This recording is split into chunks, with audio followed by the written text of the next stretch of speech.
Expressions like iba na ang matangkad and height is might speak of the value Filipinos place on height.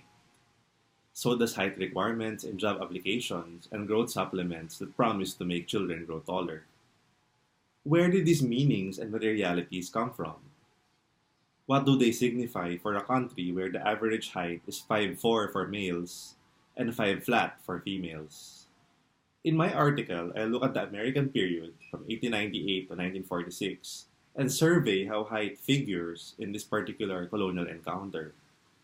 While height preferences have been around since ancient times, I argue that this particular period was when the significance of height was heightened in various domains in society.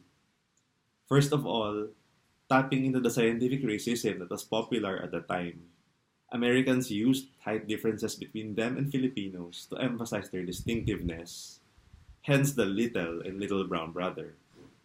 Literally looking down on Filipinos allowed them to legitimize their civilizing mission as it painted Filipinos both as children and as uncivilized.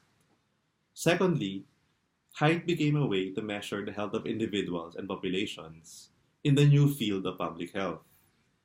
This added another value to height, especially since the ability of Filipinos to manage their health was seen as a sign of readiness for self-governance.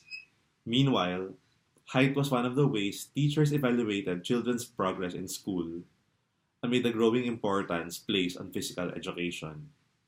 Thirdly, Americans introduced sports where height played a decisive factor, and this is particularly true for basketball.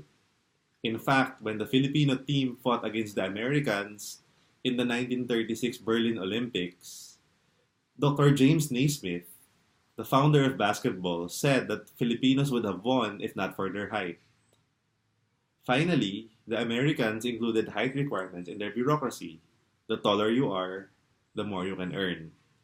For instance, a first-class patrolman needed to be 5'8" and can earn an annual income of $900, while a third-class patrolman only needed to be 5'4" but took home just $300.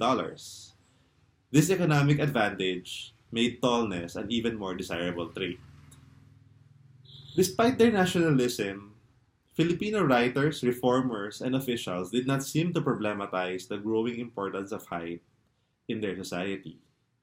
While they protested the misrepresentation of Filipinos as primitive and as savages, they largely accepted the fact that Filipinos were in fact short. All of these developments contributed to the value of tallness that we continue to see in Philippine society today.